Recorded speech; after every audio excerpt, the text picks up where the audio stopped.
नमस्कार, श्री राम पीजी महाविद्यालय के यूट्यूब प्लेटफॉर्म आपका स्वागत है। आज अपने ज्योग्राफी की क्लास में बात कर रहे हैं। देखिए, हमारे ज्योग्राफी की क्लास में सबसे पहले ये बता दें कि आज जो क्लास होने जा रही है वो होने जा रही है बीए थर्ड ईयर प्लस में बीए बीएड थर्ड ईयर और एमए फाइनल में इंडियन ज्योग्राफी जो हमारी बुक चल रही है उसमें बात कर रहे हैं। देखिए, इंडियन ज्योग्राफी में हम पढ़ रहे थे भारत की नदियाँ, भारत की नदियाँ, और कल हमने गंगा नदी पर बात की थी। कल हमने गंगा नदी के ऊपर बात की थी। देखिए, कल हमने गंगा नदी के ऊपर पढ़ लिया था, गंगा नदी को पूरा पढ़ लिया था। धौली गंगा, विष्णु प्रयाग, पिंडार नदी अलकनंदा के अंदर आके मिलती है। उसके बाद में मंदाकिनी आके मिलती है रुद्रप्रयाग, और जहाँ पर अलकनंदा और भागीरथी आपस में मिलती है वो देवप्रयाग था। और हरिद्वार के बाद नदी जो है मैदानों में उतरती है और अपने पूरी बात कर ली थी। आज अपने गंगा की सहायक नदियों की बात कर रहे हैं। गंगा की सहायक नदियाँ, हेडिंग लगाइए, गंगा की सहायक नदियाँ। गंगा की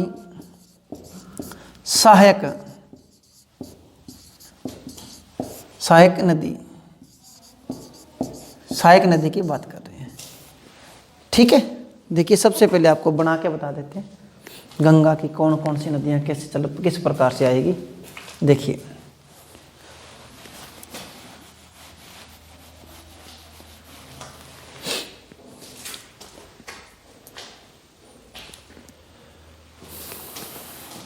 कल मैंने बताई थी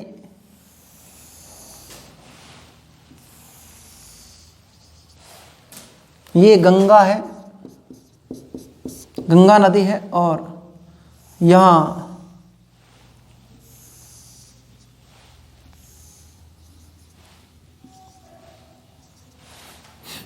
कर्णप्रयाग, रुद्रप्रयाग, कर्णप्रयाग,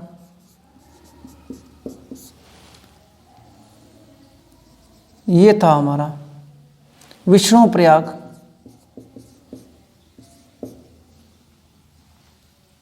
विष्णु प्रयाग में धौली गंगा और विष्णु गंगा आपस में मिलती है। आगे ये अलकनंदा है, अलकनंदा में पिंडार नदी मिलती है, कर्णप्रयाग। फिर ये मंदाकिनी नदी मिलती है अलकनंदा में, ये अलकनंदा है, और अलकनंदा में ये बनेगा आपका रुद्रप्रयाग, और उसके बाद यहाँ बनेगा आपका जो है देवप्रयाग। इसके बाद ये गंगा है, गंगा, और ये भागीरथी है। देवप्रयाग से पहले ये क्या थी? भागीरथी थी, भागीरथी। इसके बाद देखिए, यमुनोत्री से आती है यमुना नदी। ये यमुना नदी है, यमुना नदी यमुनोत्री से निकलती है। और आज हम जो बात कर रहे हैं, हमने गंगा की पढ़ ली थी। आज हम गंगा की सहायक नदियों के अंदर बात कर रहे हैं। देखिए, सबसे पहली जो नदी है इसके ऊपर हम बात करते हैं, तो आप हेडिंग लगाइए, सबसे पहली नदी यमुना नदी। हेडिंग लगाइए आप, यमुना नदी। मैंने बताई थी आपको कि गंगा के बाईं ओर से मिलने वाली जो नदियां हैं वो रामगंगा, गोमती, घाघरा, तापी, गंडक, कोसी, जबकि दाईं ओर मिलने वाली नदी है यमुना, सिंध, टोस और सोन नदी है। देखिए, अब ये गंगा नदी ऐसे जा रही है, इसका मुंह इधर है, ठीक है। तो इधर वाला इसका जो हो गया वो बायां भाग हो गया, बायां भाग, और इसके इस साइड वाला कौन सा हो गया? दायां भाग, बायां और दायां भाग। तो बाईं ओर से और दाईं ओर से मिलने वाली नदियां हैं। बाईं ओर से मिलने वाली नदियां, बाईं ओर से बाईं ओर से और दाईं ओर से, पहले अपने दाईं ओर से लिखते हैं, दाईं ओर से मिलने वाली नदी। बाईं ओर से दाईं ओर से मिलने वाली जो नदियां हैं उसमें है सबसे पहले यमुना। तो आज हम यमुना नदी की बात करेंगे। यमुना नदी की, ये बाईं ओर से मिलने वाली गंगा की एक मुख्य सहायक नदी है। गंगा की एक मुख्य सहायक नदी है यमुना नदी। ये बाईं ओर से मिलने वाली नदी है। इसमें देखिए, यमुना एकमात्र ऐसी नदी है जो हिमालय से उतरकर गंगा में मिलती है। यह जो नदी है वो कुमाऊं हिमालय क्षेत्र से बंदर पूंछ शिखर पर स्थित यमुनोत्री हिमनद से निकलती है। जो इसका उद्गम है यमुनोत्री हिमनद, और यह गंगोत्री हिमनद है, यह यमुनोत्री हिमनद है। तो बंदरपुंछ के पास क्षेत्र से ये यमुनोत्री हिमनद से निकलती है। इसके बाद देखिए, यह नदी यमुनोत्री हिमनद से की समुद्र तल से ऊंचाई 6315 मीटर है। हम कह सकते हैं लगभग 6000 मीटर की ऊंचाई से ये नदी निकलती है। और 152 किलोमीटर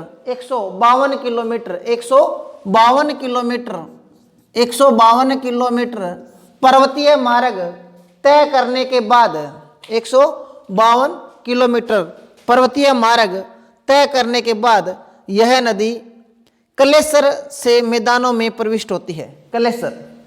कलेसर में मैदानों के अंदर ये आती है। इसके बाद देखिए, यह नदी इलाहाबाद उत्तर प्रदेश में गंगा से मिल जाती है। इलाहाबाद में, ये इलाहाबाद है, इलाहाबाद में गंगा से मिल जाती है। आगे देखिए, यमुनोत्री से लेकर इलाहाबाद के बीच यमुना नदी की लंबाई 1375 किलोमीटर है। देखिए, यमुनोत्री से लेकर इलाहाबाद तक इसकी कुल लंबाई 1375 किलोमीटर है। 152 किलोमीटर ये पर्वतीय मार्ग तय करती है। पर्वतीय मार्ग तय करने के बाद यह नदी कलेसर के पास मैदानों में आती है। मैदानों में आने के बाद यह नदी बहती हुई इलाहाबाद के पास गंगा में मिल जाती है। इसकी कुल लंबाई 1375 किलोमीटर है। इसके बाद देखिए, 1375 किलोमीटर की कुल लंबाई है। आगे देखिए, इसकी जो सहायक नदी है, यमुना की सहायक नदी है, ये है चंबल, बेतवा, कैन और सिंध। ठीक है, देखिए इसकी सहायक नदी है यमुना की चंबल,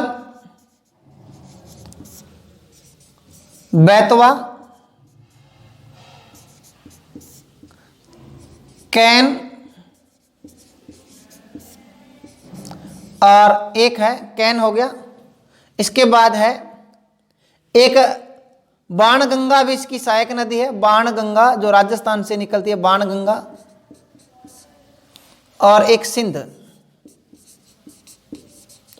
नदी। तो ये इसकी प्रमुख सहायक नदी है, यमुना की सहायक नदी है। चंबल जो है वो महू MP जन्नापाव की पहाड़ी से निकलकर, देखिए सबसे पहले हम बता देते हैं एक एक नदी के बारे में। हमने बात की है यमुना नदी के, यमुनोत्री हिमनद से निकलती है। 152 किलोमीटर पर्वतीय मार्ग तय करने के बाद यह मैदानों में प्रवेश करती है और यह बहती हुई जो नदी इलाहाबाद के पास यूपी में यह गंगा से मिल जाती है। यमुना नदी के किनारे दिल्ली बसा हुआ है। यमुना नदी के किनारे क्या बसा हुआ है? दिल्ली शहर बसा हुआ है। इसके बाद हम बात करते हैं यमुना की सहायक नदियाँ। यमुना की सहायक नदी चंबल है, बेतवा है, केन है, बाणगंगा है, सिंध है, और इसके बारे में हम बात कर रहे हैं। देखिए चंबल के बारे में हमने राजस्थान के ज्योग्राफी में पढ़ लिया था। चंबल में कोई ज़्यादा नहीं है। चंबल जो नदी है वो महू के निकट MP मध्य प्रदेश से जनापाव पहाड़ी से निकलती है। और उसके बाद यह राजस्थान में यह भैंसरोडगढ़ चित्तौड़गढ़ का एक पार्ट है, छोटा सा अलग है। भैंसरोडगढ़ में ये 84गढ़ से प्रवेश करती है और चित्तौड़गढ़ में बहती हुई कोटा, बारा और उसके बाद सवाई माधोपुर, करौली और धौलपुर से होती हुई ये यूपी में प्रवेश करेगी।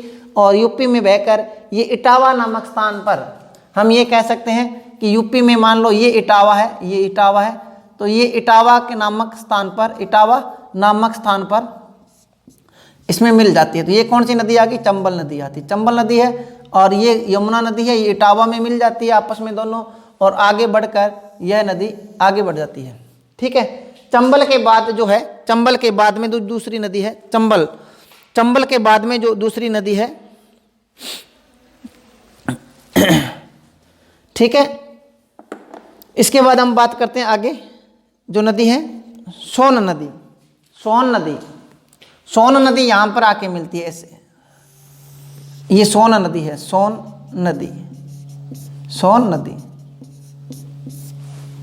नदी जो है वो प्रायद्वीपीय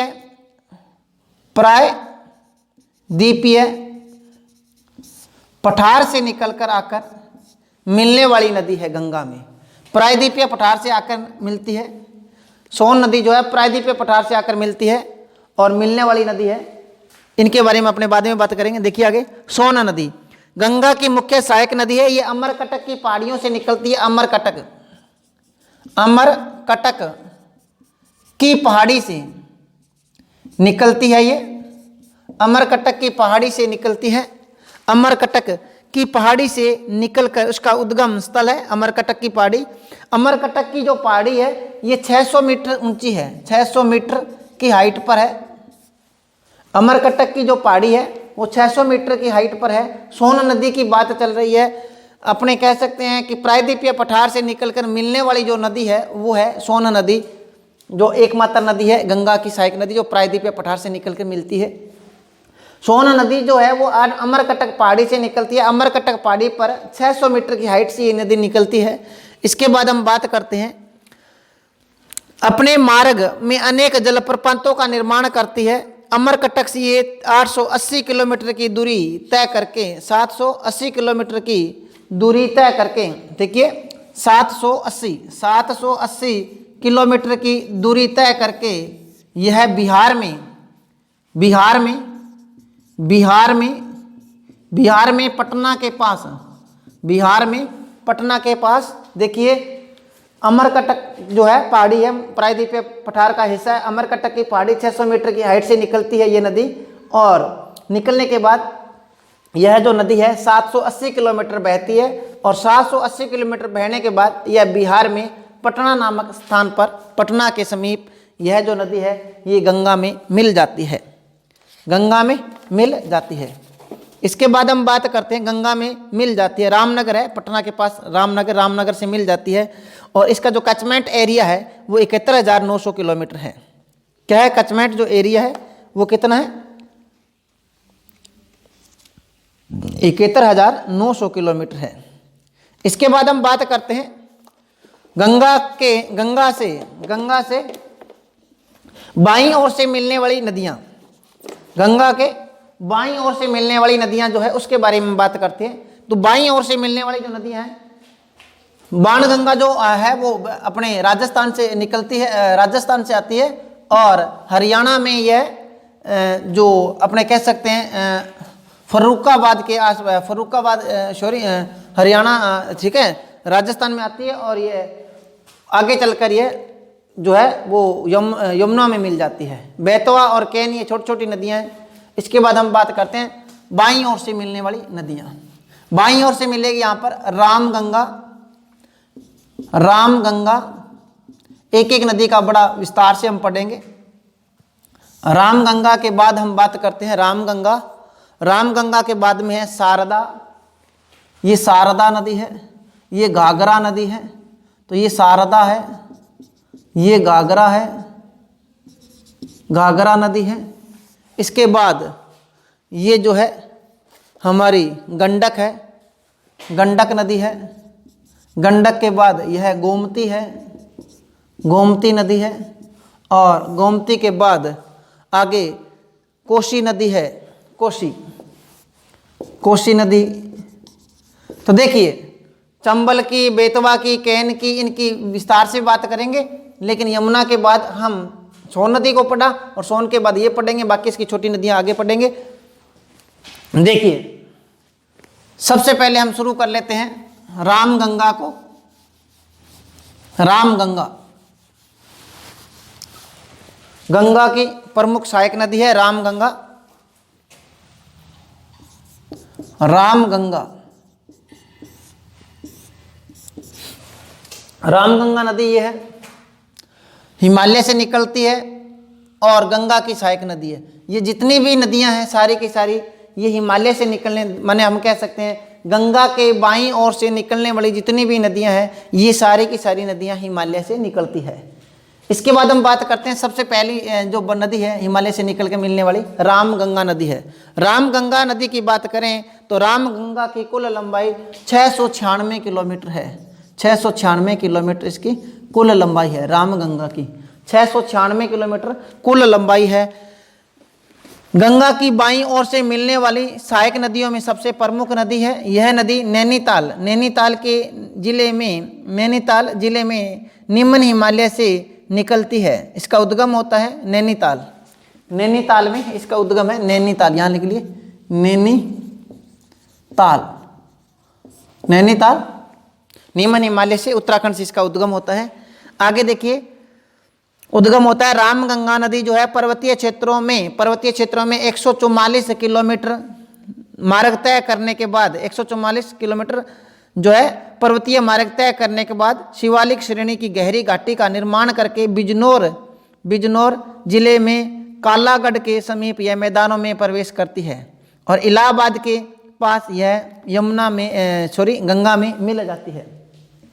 देखिए हमने ये बताया था, यहाँ पर मैंने बताया था इस इलाहाबाद के आसपास ही यमुना नदी मिलती है, इलाहाबाद के आसपास ही ये जो है जो रामगंगा नदी मिल जाती है। ठीक है, तो रामगंगा जो नदी है ये उत्तराखंड में नैनीताल से निम्न हिमालय से उद्गमित होती है। इसके बाद लगभग 144 किलोमीटर पर्वतीय मार्ग तय करने के बाद यह नदी मैदानों में प्रवेश करती है और मैदानों में प्रवेश करने के बाद गहरी जो घाटियों का निर्माण करती हुई, जलप्रपातों का निर्माण करती हुई यह नदी आगे आती है और इसकी कुल लंबाई है जो 996 किलोमीटर है।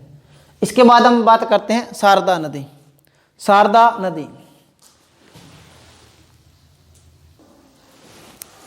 देखिए अपने बात कर रहे थे रामगंगा की, और रामगंगा के बाद हम बात करते हैं शारदा नदी की। देखिए रामगंगा जो नदी है वो इलाहाबाद के पास गंगा में मिल जाती है और इधर से अपने बात करते हैं गंगा के बाईं ओर से मिलने वाली दूसरी नदी है शारदा नदी। क्या नाम है? शारदा नदी। शारदा नदी का जो उद्गम होता है, शारदा नदी का उद्गम जो होता है यह होता है महान हिमालय से, महान हिमालय से इसका उद्गम होता है और इसको हिमालय में काली पीलीभीत या खेरी में शारदा, ठीक है, अलग अलग है। इसका उद्गम में से काली, उसके बाद इसे पीलीभीत और उसके बाद में शारदा, और ये ब्राह्म घाट के निकट इसे घाघरा, ठीक है। हिमालय के अंदर ये जो है नदी वो अपने कह सकते हैं काली भीत है, काली पीलीभीत नदी है और उसमें शारदा नदी है। ये जो ब्राह्म घाट के निकट आके घाघरा भी मिल जाती है, शारदा भी मिल जाती है। तो हम इसको ये बनाएंगे, देखिए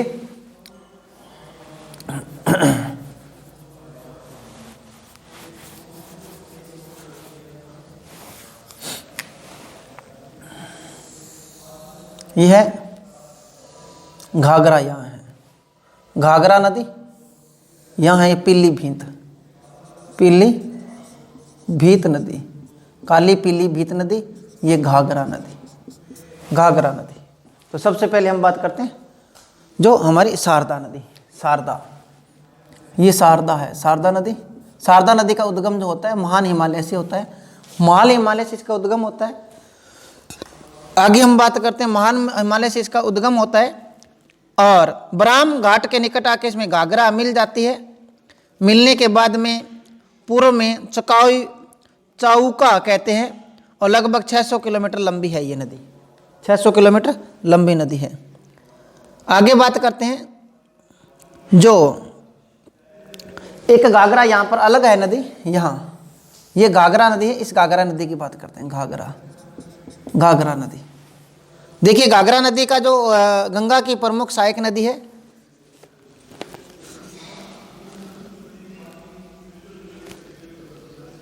आगे देखिए घाघरा गंगा की प्रमुख सहायक नदी है जो बाईं ओर से आकर मिलती है।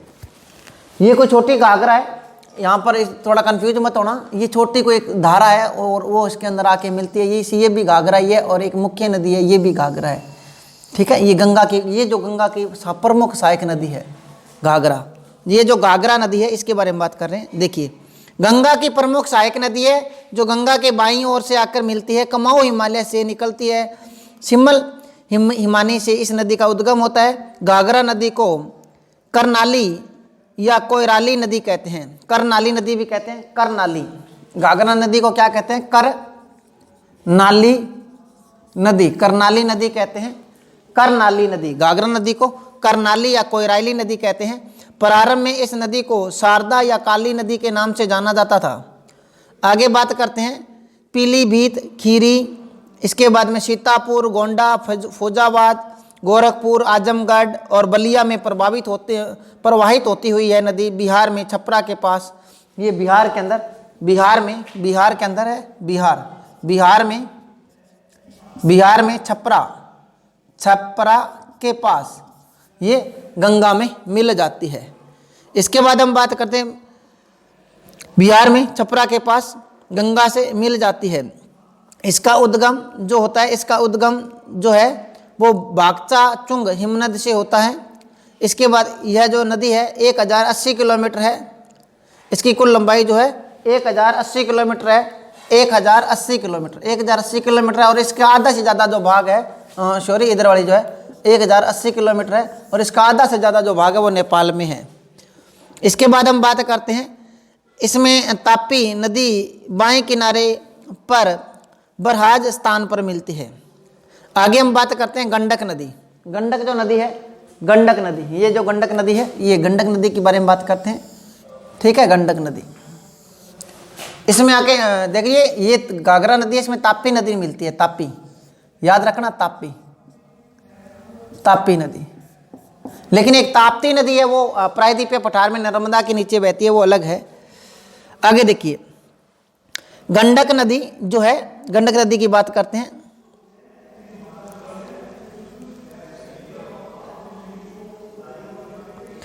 गंडक नदी जो है, गंडक नदी यह नेपाल के सिलीग्रामी तथा मैदान में नारायणी कहलाती है।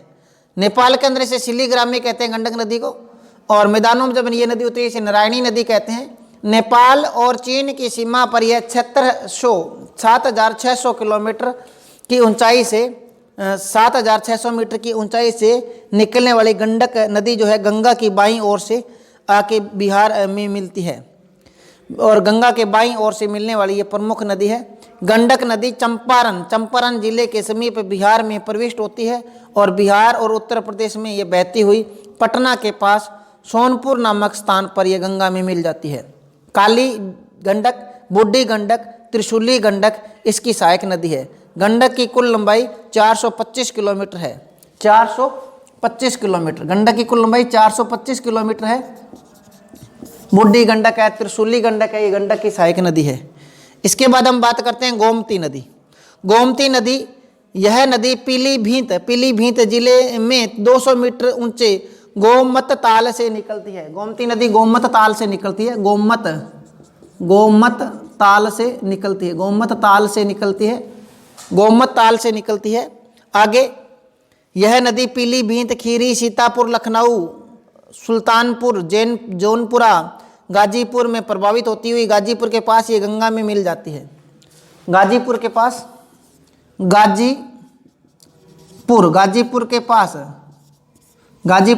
ये गंगा में मिल जाती है। इसके बाद आती है कोसी नदी। कोसी नदी से आपको याद आएगा, बिहार का शोक कहते हैं कोसी नदी को, बिहार का शोक किसे कहते हैं? कोसी नदी को कहते हैं। कोसी नदी की बात करते हैं, बिहार का शोक कहते हैं कोसी नदी को। देखिए कोसी नदी गंगा नदी के बाईं ओर से आकर मिलने वाली, गंगा में सम्मिलित होने वाली ये प्रमुख नदी है। इस नदी का आरंभिक क्षेत्र में इसे अरुणा, जब ये आती है तो इसको अरुणा कहते हैं। यहाँ क्या कहते हैं? अरुणा, अरुणा नदी कहते हैं, अरुणा कहते हैं। आरंभिक क्षेत्र में अरुणा कहते हैं। आगे देखिए, जो गोसाईनाथ के उत्तर में 6,770 मीटर की ऊंचाई से निकलती है। यह नदी प्रारंभ में 7 धाराओं से बनती है और इस नदी की कुल लंबाई 730 किलोमीटर है। 730 किलोमीटर, 7 धाराओं से बनती है, 7 धारा है इसमें मूल, और 730 किलोमीटर है। इसके बाद हम बात करते हैं, 730 किलोमीटर लंबी है और यह नदी प्रलयकारी बाढ़ों के कारण बिहार का शोक कहलाती है, बिहार का शोक कहलाती है।